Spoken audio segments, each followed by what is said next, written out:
तो आज की जो पढ़ाई होगी वर्ग 17 की होगी, तत्वों का अध्ययन। बड़ा आसान सा ये चैप्टर है। इसमें हम लोग जो अध्ययन करेंगे, फिर कल बाहर आई आंटी जी, 5 तत्वों को लेकर के चलेंगे। पूरा आप चलता रहेगा हमेशा। फ्लोरीन, क्लोरीन, ब्रोमीन, आयोडीन और क्या, क्लोरीन, क्लोरीन, ब्रोमीन, एसिस्टीन। हालांकि टेनासाइन भी बहेगो, लेकिन एसिस्टीन के बाद हम लोग बात करेंगे। इसका नाम होगा फ्लोरीन, इसका नाम होगा क्लोरीन, इसका नाम होगा ब्रोमीन,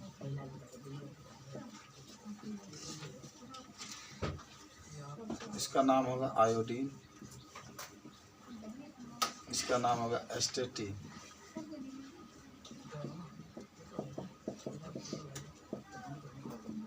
ठीक है।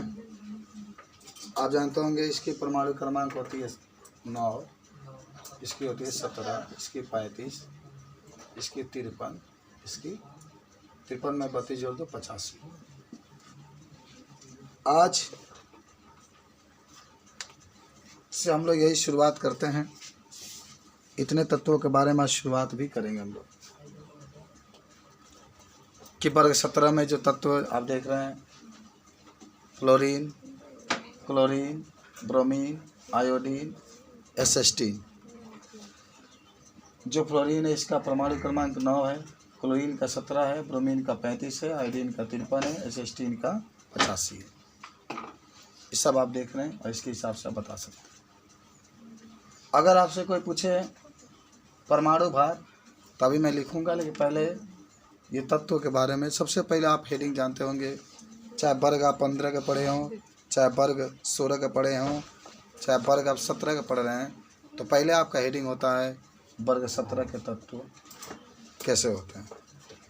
तो आपको बता दें कि वर्ग 17 में फ्लोरीन, क्लोरीन, ब्रोमीन, आयोडीन, एसिस्टीन और टेनासाइन, ये आपके पूर्व मिला के 6 तत्व इसमें उपस्थित हैं। पूरे तत्वों को जब एक साथ मिला देते हैं तो इसी को हम लोग कहते हैं हाइड्रोजन तत्व। जब पूरे तत्व को एक साथ मिला देते हैं तो उसे क्या कहते हैं, हाइड्रोजन तत्व कहते हैं हम लोग। ठीक है। हालांकि ये 2 तत्वों से मिलकर बना होता है, एक हेलो जिसका अर्थ होता है लवण, एक जेनस जिसका अर्थ होता है उत्पन्न करने वाला। हेलोजन है ना, हेलो प्लस जेनस। हेलो का मतलब होता है लवण और जेनस का मतलब होता है उत्पन्न करने वाला। यानी लवण उत्पन्न करने वाला जो ग्रुप होता है, समूह होता है, उसी को हेलोजन हम लोग कहते हैं। हालांकि हेलोजन जो होता है इसमें सभी अधातु हैं, लेकिन सबसे अधिक क्रियाशील अधातु हैं। ये भी आप बता सकते हैं। वर्ग 17 के जो तत्व होते हैं, इनका गुण वर्ग 1 और 2 की तरह वर्ग 17 के तत्व भी आपस में बहुत अधिक समानता रखते हैं। ठीक है। इसमें 2 ऐसे तत्व हैं जिसका नाम है एसिस्टीन और टेनासाइन। 2 ऐसे तत्व हैं जो रेडियोएक्टिव तत्व हैं। रेडियोएक्टिव मतलब जो प्रकृति में नहीं पाए जाते हैं। रेडियोएक्टिव तत्व का मतलब होता है कि अगर कहीं रख दें तो अपने आप क्या होते हैं, टूट जाते हैं। तो आज इसी के बारे में हम लोग जिक्र करेंगे। सब अधातु हैं, लेकिन इसमें बस आपको याद रखना है कि एसिस्टीन और एक टेनासाइन जो है 2 ऐसे तत्व हैं जो रेडियोएक्टिव तत्व उपस्थित होते हैं। बात समझिए तो लिखते हैं। देखो यहाँ पर इसको ऐसे करके छोड़ दीजिए कि वर्ग 17 में फ्लोरीन, क्षमा कर दो क्लोरीन, क्षमा कर दो ब्रोमीन,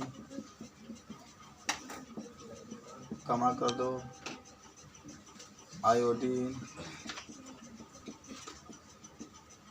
आयोडीन, एसिस्टीन, टेनासाइन, तत्व उपस्थित हैं, तत्व उपस्थित हैं। ये सभी तत्व ये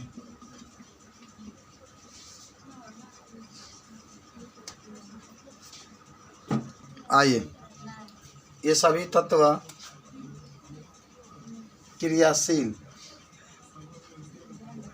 क्रियाशील अधातु होते हैं। ये सभी तत्व क्रियाशील का होते हैं, अधातु होते हैं। अगर लिखना एसिस्टीन, अगर लिखना कि इन सभी तत्वों को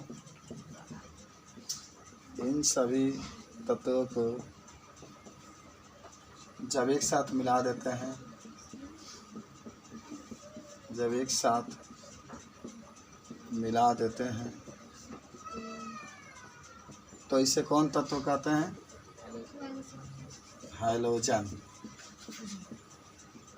तो इससे हाइड्रोजन तत्व कहते हैं। और दो तत्व कौन कौन? एगो एसिस्टीन और एगो टेनेसाइन, रेडियोएक्टिव तत्व होते हैं। इसमें एस्टेटिन तथा टेनेसाइन रेडियोएक्टिव तत्व होते हैं।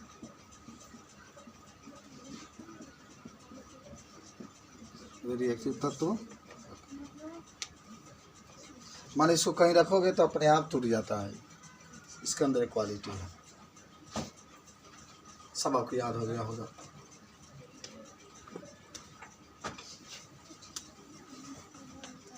तब अगला हेडिंग बनाना है आपको, बिल्कुल लाभ देता था एक्यूरेंस जिसको कहते हैं, कि कहाँ कहाँ ये पाया जाता है। देखो अब बात हम लोग करेंगे उपलब्धता में, कि जो आप तत्व देख रहे हैं ये कहाँ कहाँ उपलब्ध हैं, कहाँ कहाँ पाए जाते हैं। बताएं, लिख लीजिए सब लोग। सुनो, आपको याद होगा कि सबसे अधिक, ध्यान देना, फ्लोरीन की विद्युत ऋणात्मकता होती है सबसे अधिक। याद है, फोन कल बिहार से आई, याद होगा। और जब ऊपर से नीचे जाते हैं तो विद्युत ऋणात्मकता वाला जो कैपेसिटी होता है कम होता है। तो कहने का मेरा मतलब है कि फ्लोरीन और क्लोरीन बहुत अधिक मात्रा में इस पृथ्वी पर उपस्थित हैं। और आपको बता दें कि ये दोनों जो होते हैं अधिकतर समुद्र में, नदी में ये सब पाए जाते हैं। समुद्र में भी ये पाए जाते हैं। हड्डी जो है, हड्डी, इस हड्डी में भी, दांतों में भी ये पाए जाते हैं। ये जल में पाए जाते हैं। अब मान लो कि क्लोराइड आपको प्राप्त करना है तो सोडियम क्लोराइड का नाम सुने हैं ना, NaCl, उससे भी आप क्लोरीन को प्राप्त कर सकते हैं, ब्रोमीन को प्राप्त कर सकते हैं। और समुद्र में तो सबसे अधिक आयोडीन पाया जाता है, क्योंकि समुद्र से नमक बनाया जाता है। नमक में क्या होता है? आयोडीन, आयोडीन पाया जाता है। पेड़ पौधों में भी आयोडीन पाया जाता है, ये समझ लेंगे आप। टेनेसिन को छोड़ करके बाकी सभी तत्व जो होते हैं सब बता सकते हैं आप इसमें। तो लिखो तो नहीं, उपलब्धता में क्लोरीन तथा फ्लोरीन ये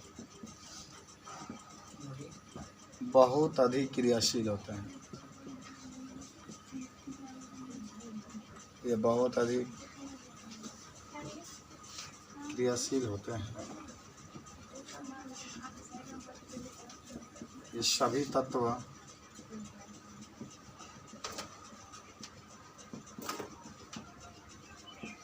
आपस में क्रिया, ये सभी तत्व आपस में क्रिया करके यौगिक बनाते हैं।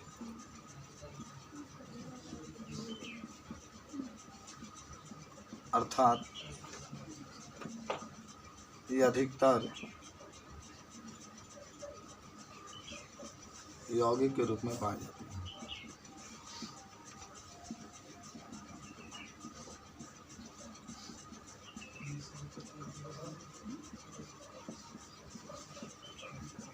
ये अधिकतर यौगिक के रूप में ये उपलब्धता में लिखा जाए। आगे लिखना आयोडीन समुद्र में पाया जाता है। आयोडीन समुद्र में पाया जाता है। और एसिस्टीन तथा टेनेसाइन रेडियोएक्टिव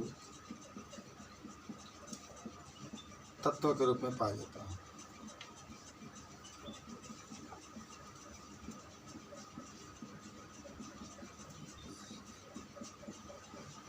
इस तरीके से कभी भी नजर आए आपको तो आप इसको बता सकते हैं। इसके बारे में कुछ याद हुआ आपको कि क्लोरीन और फ्लोरीन ये बहुत अधिक क्रियाशील होते हैं, इसलिए किसी से क्रिया करके ये यौगिक बना लेते हैं तो अधिकतर ये यौगिक के रूप में ही पाए जाते हैं। आयोडीन जो है वो समुद्र में पाया जाता है, नमक के रूप में पाया जाता है। तो आयोडीन के बारे में आप इसको बता सकते हैं। ये बातें थी उपलब्धता की। आसान है, केमिस्ट्री बहुत आसान है, अच्छा नंबर आएगा।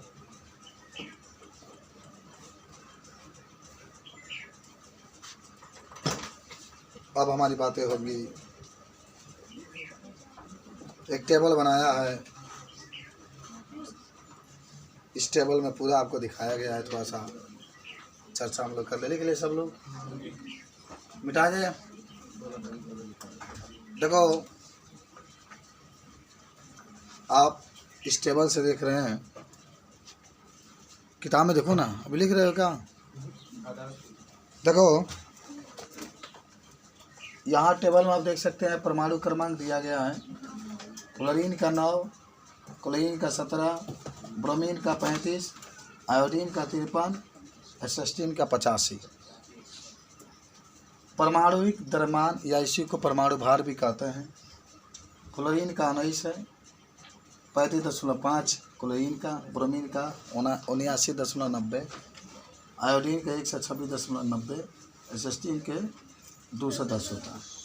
इलेक्ट्रॉनिक विन्यास देखिए अभी आप करेंगे, हीलियम लिख करके, हीलियम लिखेंगे तो 2 को चला जाएगा, तो 7 को बचेगा, तो 2s/2 ए किताब में देखो 2p/5, इसमें 3s/2 3p/5 नियान लिखा जाएगा। इसमें आर्गन लिख देगा 18 चला जाएगा, 3d/10 4s/2 4p/5 इलेक्ट्रॉन लिखा जाएगा। ये भी आपका हो जाएगा। अच्छा अब तनी ध्यान देना सहसंयोजक त्रिज्या पर। देखो पहले 64 है, तब आपका 99 हो गया, तब आपका 114 हो गया, तब 133 हो गया। यानी ये पता चल रहा है कि ऊपर से नीचे आने पर परमाणु त्रिज्या सहसंयोजक त्रिज्या बढ़ रहा है। लग रहा है पहले 64 है, तब बढ़ करके 99 हो गया, तो बढ़ करके 114 हो गया, तो बढ़ करके 133 हो गया। अब आयनिक त्रिज्या की बात करिए।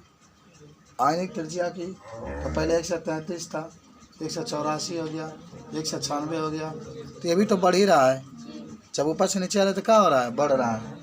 अच्छा आयनन एंथैल्पी आई है, घटेगा नहीं, जब दूरी बढ़ती है तो कम निकल जाता है। 1680 दिया देखो, उससे कम 1256, तब 1142, तब 1008। इलेक्ट्रॉन लवली एंथैल्पी देखो, ये भी बढ़ रहा है लेकिन माइनस के साथ बढ़ रहा है, अब बाद में घट भी रहा है, ये भी कह सकते हैं घट रहा है। इधर आ जाओ, विद्युत ऋणात्मकता तो घटेगा, एकदम फिक्स है, क्योंकि सबसे अधिक विद्युत ऋणात्मकता किसकी होती है? फ्लोरीन की। तो देखो 4 दिया है, फिर घट करके 3.2 आ गया है, फिर आपका 3 आपको बताया गया था, याद करो। कौन सा बंध में? हाइड्रोजन बंध में। तो जिसकी संयोजकता 3 से अधिक होती है या जिसकी विद्युत ऋणात्मकता 3 से अधिक होती है, वे तत्व जब हाइड्रोजन के साथ क्रिया करके जो बंध बनाते हैं उसको हाइड्रोजन बंध कहते हैं। तो कौन कौन बना सकता है? फ्लोरीन बना लेगा, क्योंकि इसकी विद्युत ऋणात्मकता कितनी है? 4 है। फिर कल क्लोरीन भी बना लेगा, क्योंकि इसकी 3.2 होती है, याद करो मैंने एक दिन पढ़ाया था। ये भी बना लेगा ब्रोमीन, क्योंकि 3 होता है, ये नहीं बना पाएगा। ठीक है, चलिए अब आइए तनी हाई कौन एंथैल्पी हो, ये आपका है हाइड्रोजन एंथैल्पी। ये भी समय आगे बढ़ोगे तो घटेगा, गलनांक तो बढ़ेगा, एकदम निश्चित है गलनांक बढ़ी, क्योंकि जितना अधिक परमाणु होंगे उसको निकालने के लिए उतना अधिक गलाना पड़ेगा। और घनत्व तो देख लो, घनत्व तो भी बढ़ेगा, क्वथनांक भी बढ़ेगा, दूरी तो बढ़ना ही है, इसमें कोई शक नहीं है। जितने ही नाभिक से इलेक्ट्रॉन दूर रहेगा उसका दूरी उतना ही अधिक होगी। आबंध वियोजन एंथैल्पी, आबंध वियोजन एंथैल्पी जानते हैं ना? आबंध वियोजन एंथैल्पी का मतलब होता है जो बंध है, बंध उसको तोड़ने के लिए जितना ऊर्जा की आवश्यकता होती है उसको आबंध एंथैल्पी का होता है। देखो आपका अधिक होगा, बढ़ता चला जाएगा ये। आज देखो मानक इलेक्ट्रोड विभव है, इसका मान भी समय के साथ क्या आ रहा है, घट रहा है। सब आपकी कहानी एक स्टेंजा में हुई समाप्त। क्या आप इसके बारे में कुछ जाने कि नहीं जाने? देख रहे हो ना, आबंध वियोजन एंथैल्पी, आज यही 11 वाले पढ़ने वाले भी है। 11 वाले में सब ये कहानी बना करके दिया है। आबंध एंथैल्पी पढ़ेंगे, वो सब पढ़ना है। मिटा दे इसको, हाँ आइए। तो एक हेडिंग बनाइए। अगला हेडिंग क्या रहेगा आपका? इलेक्ट्रॉनिक विनाश रहेगा। हाँ, इलेक्ट्रॉनिक विनाश हेडिंग बनाइए। तो वर्ग 17 के तत्वों की बात हम लोग कर रहे हैं, और आज की मेरी अगला हेडिंग जो है उसका नाम है इलेक्ट्रॉनिक विन्यास। आएगा प्रश्न, देखना तो 4 नंबर से कम में नहीं आएगा। कहेगा कि वर्ग 17 के तत्वों के अवस्थानी में स्थिति का वर्णन कीजिए। तो आप इलेक्ट्रॉनिक विन्यास में कह सकते हैं कि इसके जो अंतिम कोश का इलेक्ट्रॉनिक विन्यास होता है वो होता है N(S) के ऊपर 2 और N(P) के ऊपर 5। ये नहीं होता है जी, N(S) के ऊपर 2 और N(P) के ऊपर 5। N का है, N का है, N का है। ए क्या सोच रहे हैं, क्या सोच रहे हैं आप? देखो पहले इसको लिखो कि वर्ग 17 के तत्वों का अंतिम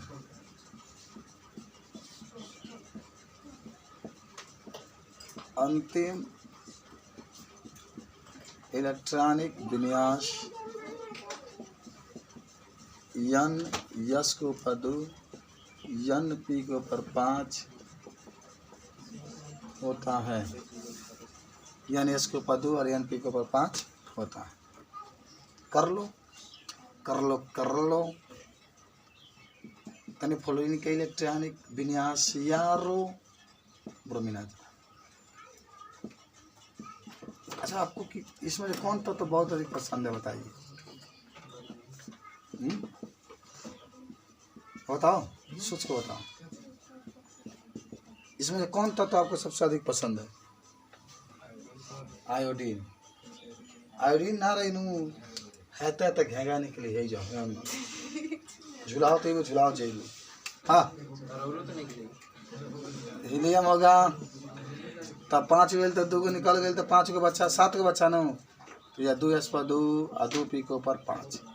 या नियान लिखा जाएगा ए बाबू तो 3(S) पर 2। अरे नियान का मतलब कहो गई 10 गो, यार सब तुम लोग भुला जाते हो, भुलक्कड़ आदमी हो तुम। हीलियम रहेगा तो 2 को लेके चला जाएगा, नियान रहेगा तो 10 को लेके चला जाएगा, आर्गन रहेगा तो 18 को लेके चला जाएगा, क्रिप्टॉन रहेगा तो 36 को लेके चला जाएगा, जीनान रहेगा तो 54 को लेके चला जाएगा, रेडान रहेगा तो 86 को लेके चला जाएगा। ये सब याद रखना चाहिए। नियान को लेकर गया तो कहोगे बच्चा 7 को बच्चा तो 3(S) पर 2 3(P) पर 5 लिख दोगे, हो तो गया। और क्या या पी रहेगा यार। अब आ जाओ, अल्लाह ब्रोमीन छूट गई बका, चले ये लिखा जाएगा। तो इसके लिए क्या लिखेंगे? आर्गन। ब्रोमीन के 35 आर्गन को लेके चला गया, 18 को लेके चला गया यार, 17 बचा। 3D के ऊपर 10, 4(S) के ऊपर 2, 4P के ऊपर 5, 5 to 7, 7 10 17, and they are as the electronic configuration of the bromine. Iodine, the atomic number is 53, and then you write the krypton, then the 36 electron is the gun for the krypton. Then you find the 4D के ऊपर 5 and 5(S) upon 2 and 5p upon 5. And there is the electronic configuration of iodine. And 85 is present the atomic number of the S16.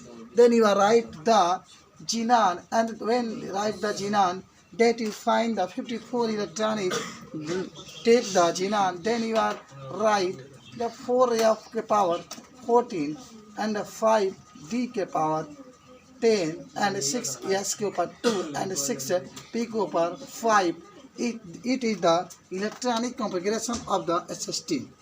So there is the electronic configuration of the square, यानी group of the 70. तो इस तरीके से आप electronic विनाश कर लेंगे. क्या करना है यार, इसी नाम लिख बार 54 को भाई को बच गया, को बचा 31 को. तो 31 को में 14 गया, 14 लिखना पड़ेगा. को बचा 17 और 17 में 10 लिख दो, हो गया सब बन गया. हमारा 54 चला गया. 31 जोड़ लो, 10 4 14 24 और 2 26 हो गया. तो electronic configuration of the square. चलो नेक्स्ट पे चलें. Atomic and ionic radius of the group 17. Next atomic and ionic radius when you gone from the upper layer of the periodic table into the lower layer, that you will find the atomic radius and ionic radius is increased because the electron is the forward from the nucleus. Then you find that the radius of the atomic and ionic is the increase. आप जानते होंगे कि जब हम ऊपर से नीचे आएंगे तब परमाणु त्रिज्या क्या होगा, कहाँ बढ़ेगा. Because electron is forward from the nucleus and the distance of the nucleus and the last electron of the radius. हाँ, कहने का मतलब है कि इसके पास कितना इलेक्ट्रॉन है, 9 होता है. ले ला, कहाँ ले ला ना भी. और यहाँ से इलेक्ट्रॉन ये दूर जा रहा, इलेक्ट्रॉन दूर जाती, इसकी दूरी इतनी हुई तब इसमें तो 3 हो जाएगा भाई. तो इसकी दूरी तो और बढ़ गई ना. तो लिख लेना इसमें कि when gone from to upper layer to in the lower layer the increase. वर्ग 17 में ऊपर से नीचे जाने पर परमाणु त्रिज्या एटॉमिक रेडियस एंड आयनिक त्रिज्या यानी ionic radius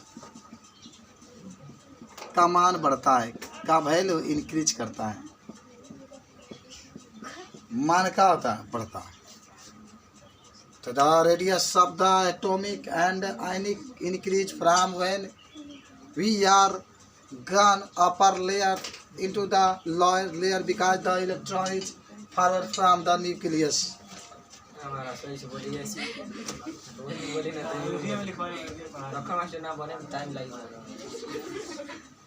Ion enthalpy. When one electron gone from the atomic number, then you find the energy that is called the ionic enthalpy. When electron come in the nucleus, then the ionic enthalpy is increased. When electron is very forward from the nucleus, the ion enthalpy is decreased. When electron come in a nucleus, then the ion enthalpy is increased. माना जब कोई electron नाभिक के पास होता है तो ion enthalpy का मान अधिक होता है, क्योंकि उसको बाहर निकालने के लिए अधिक एनर्जी की आवश्यकता होती है. और जब कोई इलेक्ट्रॉन नाभिक से बहुत दूर होता है तो नाभिक से दूर होता है तो उसकी इंक्रीज माने उसकी जो आयरन एंथैल्पी होती है कम होती है, क्योंकि बहुत ही कम ऊर्जा में वो क्या होता है बाहर निकल जाता है। तो लिख लो, इसका मतलब क्या हुआ कि when you gone from the upper layer to the lower layer ऊपर से नीचे जाने पर then the increase iron enthalpy is decrease. Iron enthalpy का मान क्या होता है? घटता है। लिख लो, तो अंग्रेजी में भी पढ़ा करो। वर्ग 17 में ऊपर से नीचे जाने पर, ऊपर से नीचे जाने पर आयरन एंथैल्पी का मान घटता है। आयरन एंथैल्पी का मान घटता है क्योंकि इलेक्ट्रॉन नाभिक से दूर जाता है, क्योंकि इलेक्ट्रॉन नाभिक से दूर जाता है। यही तो है असली पहचान। तथा इसे बाहर निकालने के लिए, इसे बाहर निकालने के लिए कम ऊर्जा की आवश्यकता होती है, कम ऊर्जा की आवश्यकता होती है। कोई भी आपसे पूछेगा तो आप हिंदी अंग्रेजी दोनों में उत्तर बता सकते हैं कि इस समय आप हिंदी और अंग्रेजी दोनों में अध्ययन कर रहे हैं। इलेक्ट्रॉन गेन एंथैल्पी, लब्धि को अंग्रेजी में गेन कहता है, GAIN, गेन माने लब्धि। तो अब हमारी जो बात होने वाली है इलेक्ट्रॉन लब्धि एंथैल्पी की बात होगी। और आपको याद होगा कि जब ऊपर से नीचे आते हैं तो इलेक्ट्रॉन लब्धि एंथैल्पी का मान माइनस के साथ घटता है। यानी when you come from the upper layer in the lower layer then you are find that the electron gain enthalpy decrease with the minus. देख सकते हैं आप लोग कि इलेक्ट्रॉन गेन एंथैल्पी के decrease when come down from the upper layer to the lower layer in the group 17। आप जब electron लब्धि enthalpy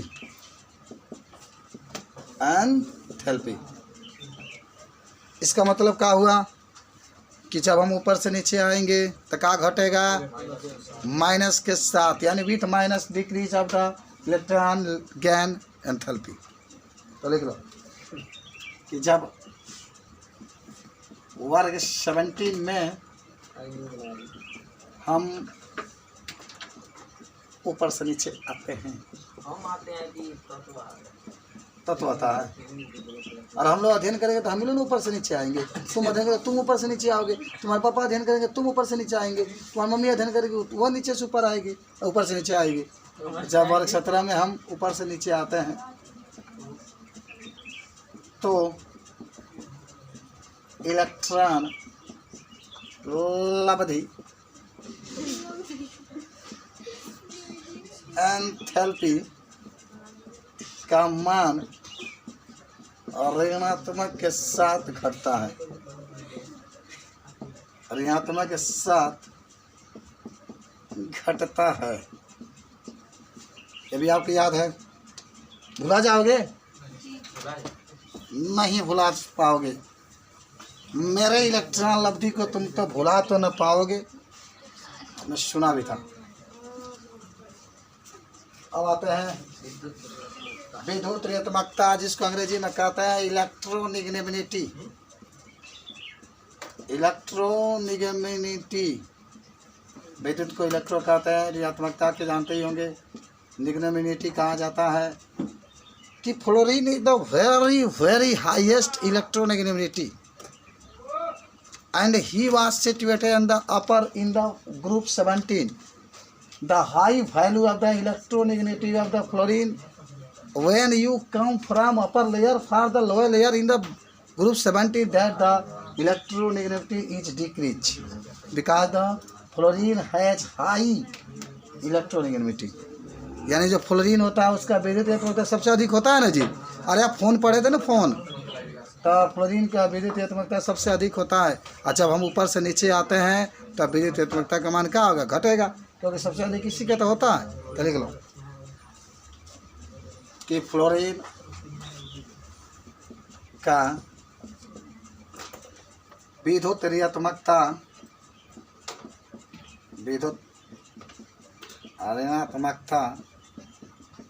सबसे अधिक होता है, सबसे अधिक होता है जब हम ऊपर से नीचे आते हैं। जब ऊपर से नीचे हम आते हैं, ऊपर से नीचे आते हैं तो विद्युत ऋणात्मकता का मान डिक्रीज होता है। डिक्रीज माने, चलो आज तो ये सिखा दिए तुमको, डिक्रीज माने घटता है। यही तो है क्वालिटी टीचरों में, बच्चों को सिखाते हैं। अच्छा, ये सुन के बुलाई बहुत पड़ता है। वो कोई आएगा, वो आने वाले आते रहेंगे, बहुत आए बहुत गए। भौतिक गुण पा जाओ, physical properties of group 17, physical properties of group 17। भौतिक अंग्रेजी में जानते होंगे, फिजिकल गुण का मतलब होता है क्वालिटी। आप जानते होंगे कि all element in the group 70 is non metal, माने वर्ग 17 में जितने भी तत्व हैं सभी क्या हैं, and the fluorine is chlorine find in the gas state, यानी फ्लोरीन और क्लोरीन जो होता है गैस अवस्था में पाया जाता है। Then bromine is the find in the liquid, bromine is the only one non metal and then he find in the liquid state. The all student, the all teacher, the all man is ask a question, what is the name of the one non-metal who is found in the liquid state? Then the answer is the bromine is the only one non-metal, it is found in the liquid state। आपसे प्रश्न पूछा जा सकता है कि एक ऐसे धातु का नाम बताइए जो द्रव अवस्था में पाया जाता है, तो इसका नाम क्या बताएंगे, ब्रोमीन। क्या नाम होगा, पक। Iodine is find in the solid state, iodine is find in the solid state, iodine ठोस अवस्था में पाया जाता है। because the sign in the find in the iodine, iodine एक ऐसा धातु है जिसमें चमक पाई जाती है, और ब्रोमीन एक ऐसा धातु है जो द्रव अवस्था में पाया जाता है। And mercury is the only one metal that is find in the liquid state, लेकिन मरकरी एक ऐसा धातु होता है जो द्रव अवस्था में पाया जाता है। तो आपने देखा कि फ्लोरीन और क्लोरीन गैस अवस्था में पाया जाता है, ब्रोमीन आपके द्रव अवस्था में पाया जाता है, आयोडीन आपके ठोस अवस्था में पाया जाता है, और परमाणु क्रमांक के बढ़ने के साथ साथ the melting point and the vapour point is increase, परमाणु क्रमांक बढ़ने के साथ साथ गलनांक और क्वथनांक भी बढ़ता है। आप बता सकते हैं हैलोजन के जितने भी तत्व होते हैं कलरफुल होते हैं, सभी रंगीन होते हैं, इसके कारण ये दृश्य प्रक्षेप में विकिरणों का अवशोषण करते हैं। इसलिए जब इसके ऊपर प्रकाश को डाला जाता है, जब प्रकाश को डालोगे, चाहे आप क्लोरीन पर डालो, चाहे ब्रोमीन पर डालो, चाहे आयोडीन पर डालो, तो इस सब प्रकाश को अवशोषित करता है, अपने अंदर खींचता है और अवशोषित करके तब बाहर निकलता है। ये वर्ग 17 के तत्वों में गुण के रूप में पाया जाता है। इसके संयोजकता अधिकतर तत्वों का आप देखेंगे कि +1 होता है। ये रंगीन यौगिक बनाने की कैपेसिटी रखते हैं। फ्लोरीन पीला रंग का होता है, क्लोरीन हरापन रंग का होता है, ब्रोमीन लाल रंग का होता है, आयोडीन बैंगनी रंग का होता है। फ्लोरीन और क्लोरीन जल से अभिक्रिया करते हैं। ब्रोमीन तथा आयोडीन जल में बहुत कम घुलनशील होते हैं, परंतु कार्बनिक विलायकों में अधिक घुलनशील होते हैं। क्लोरोफॉर्म का नाम आप सुने होंगे, जिसका प्रयोग किसी व्यक्ति को बेहोश करने के लिए किया जाता है, जिसका सूत्र होता है CH-Cl3। कार्बन टेट्राक्लोराइड का नाम सुने होंगे, CCl4 होता है, CCl4। और कार्बन डाइसल्फाइड का भी नाम सुनेंगे, CH2 पढ़ के आ रहे हैं। हाइड्रोकार्बन का भी नाम सुने होंगे। हाइड्रोकार्बन वह होते हैं जो केवल कार्बन और हाइड्रोजन से मिलकर बने होते हैं। There are the 2 type of the hydrocarbon, first is the saturated hydrocarbon and second is the unsaturated hydrocarbon. When the only single bond find in the hydrocarbon that you are called the saturated hydrocarbon. The example is the alkane, because the alkane all माने alkane is all the member is find in the only single bond in the carbon chain, and the unsaturated hydrocarbon, when the carbon find the double bond and triple bond that you call the essential hydrocarbon. चलिए ये बात आपको लिखना है, लिख लेंगे। क्या क्या बताया गया, बहुत ही मतलब हिंदी में पढ़ता हूँ, अंग्रेजी में आप लोग को अच्छा लगता है, हिंदी में भी पढ़ते हैं, मिटा के बताते हैं। चलिए यहीं पे लिख देते हैं। क्या होता है, हाई देखो तत्व है फ्लोरीन और क्लोरीन, ये दोनों गैस अवस्था में पाए जाते हैं। किस अवस्था में, ब्रोमीन द्रव अवस्था में, आयोडीन ठोस अवस्था में, ये भी किस में होता है, ठोस अवस्था में। और आप जानते होंगे कि जब फ्लोरीन और क्लोरीन गैस अवस्था में पाए जाते हैं, बहुत क्रियाशील होते हैं। ये जल से तेजी से क्रिया कर देता है, हाई धीरे धीरे क्रिया करता है जल में, लेकिन ये जल में कम घुलनशील होता है, हाई जल में बहुत अधिक घुलनशील होता है। और ये जल में कम घुलनशील होने के कारण ये कार्बनिक विलायक में घुलनशील होते हैं, जैसे हाइड्रोकार्बन ले लो। और अभी आपको हाइड्रोकार्बन के बारे में मैं आपको बता रहा था, तो लिखते हैं, लिखो फ्लोरीन और क्लोरीन। तुम लोग ऐसे ही बोलना अंग्रेजी में, विभिन्न नाम होगा तुम लोग का। दोनों गैस, बोलो लोग पगला लोग, गैस अवस्था में पाया जाता है। बंटी बबली है। ब्रोमीन द्रव अवस्था में तथा iodine is find in the sea, ठोस अवस्था में पाया जाता है।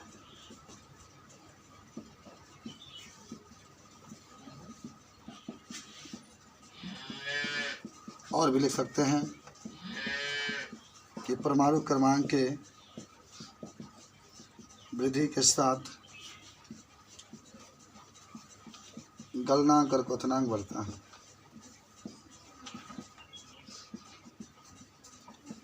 गलनांक और क्वथनांक बढ़ता है।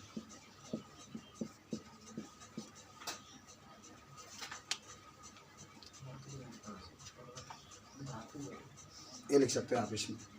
इस तरीके से कोई भी आपसे बात कहा जाए, आप इसके बारे में लिख सकते हैं।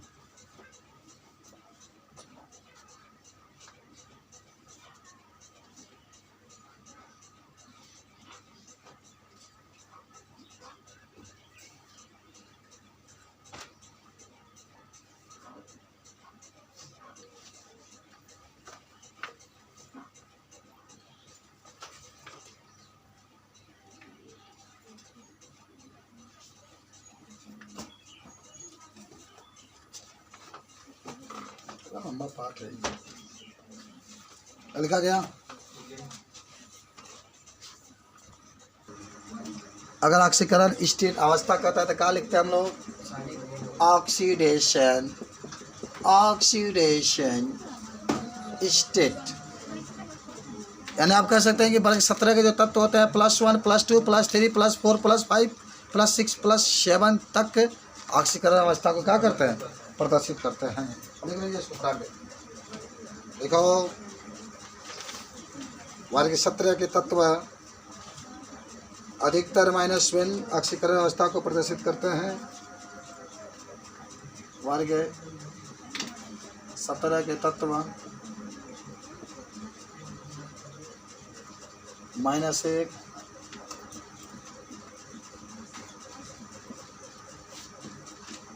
ऑक्सीकरण संख्या को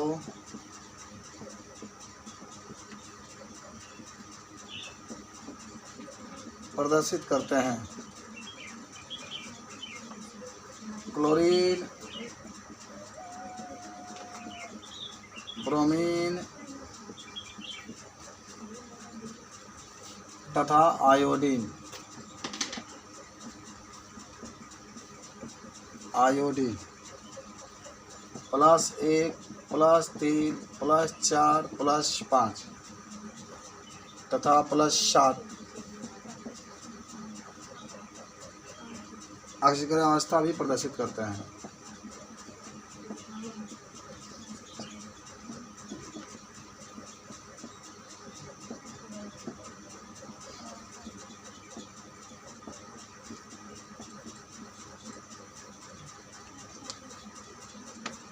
ऑक्सीकरण अवस्था प्रदर्शित करते हैं। सब लोग को याद होना चाहिए। किताब एक हेडिंग बना लो, फ्लोरीन का सामान्य व्यवहार।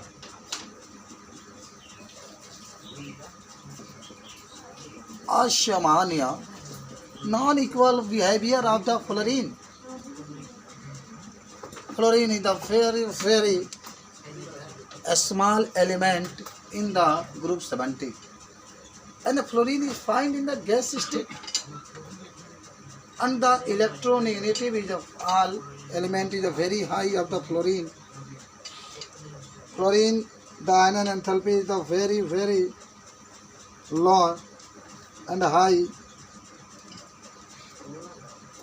and the fluorine is the only one oxygen state is reduced -1, that is the non-behavior of the fluorine. क्या आप फ्लोरीन के बारे में जानते हैं?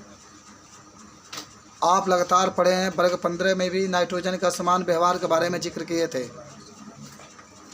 वर्ग 16 में भी आपने जिक्र किया था ऑक्सीजन का समान व्यवहार के बारे में, और आज आप जिक्र कर रहे हैं फ्लोरीन का समान व्यवहार के बारे में। कुछ विशेष गुण होता है, पहला तत्व होता है फ्लोरीन, इसलिए आप कहते हैं कि फ्लोरीन इस वर्ग का सबसे छोटा तत्व है। पता है ना, फ्लोरीन जो होता है वर्ग 17 का सबसे छोटा तत्व होता है। फ्लोरीन का विद्युतीयतात्मकता सबसे अधिक होता है, यह भी आप बता सकते हैं। फ्लोरीन जो होता है इसका इलेक्ट्रॉन विद्युतीयतात्मकता सबसे अधिक होता है। फ्लोरीन का गलनांक सबसे कम होता है, क्वथनांक सबसे कम होता है। फ्लोरीन केवल -1 ऑक्सीकरण अवस्था को प्रदर्शित करता है, इसलिए फ्लोरीन का जो गुण होता है अन्य तत्वों की तुलना में क्या होता है, अलग होता है। लिखा जाएगा, छोड़ दे ये लिखवा दे, कल पूरा आप याद करके आएंगे, पूरा आप बताएंगे यहाँ पर। एक जीनियस स्टूडेंट की तरह, एक हाई लेवल के जैसे स्टूडेंट होता है उसके तरह कल आप ऐसे प्रदर्शित करेंगे जिसको देख ऐसा महसूस हो कि आप एक छोटे से विद्यालय में नहीं पढ़ रहे हैं, जबकि उन यूनिवर्सिटी में पढ़ रहे हैं जहाँ के बच्चे करोड़पति घर के बच्चे पढ़ते हैं। कल आपको ऐसा प्रदर्शन करना है यहाँ पर। कल आप ऐसे क्वालिटी को उत्पन्न करेंगे जिसको देख करके महसूस हो कि you are the greatest student of the all village in your student, कि आपके विलेज में जितने भी स्टूडेंट हैं that you are the topper student of your Panipatti and Bastira village. पगला जी बनाओ। हाँ, लिखना कि फ्लोरीन वर्ग 17 का सबसे छोटा तत्व होता है, सबसे छोटा तत्व होता है। यह फ्लोरीन वर्ग 17 का सबसे छोटा तत्व होता है। यह गैसीय अवस्था में पाया जाता है।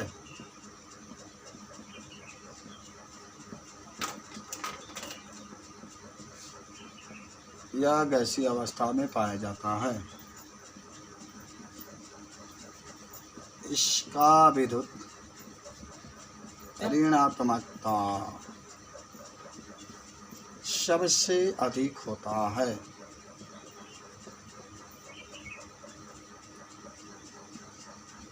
इसका विद्युत ऋणात्मकता सबसे अधिक होता है। इसका गलनांक और क्वथनांक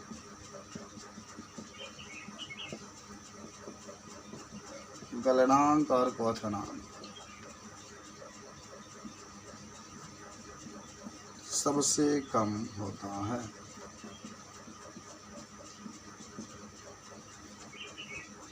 इसका गलनांक और क्वथनांक सबसे कम होता है, इसलिए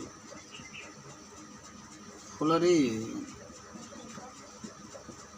अन्य तत्वों के तुलना में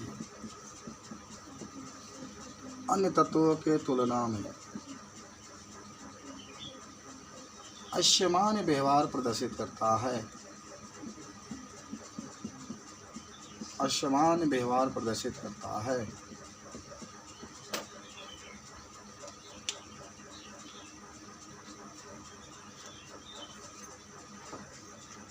आज के लिए केमिस्ट्री बस इतना।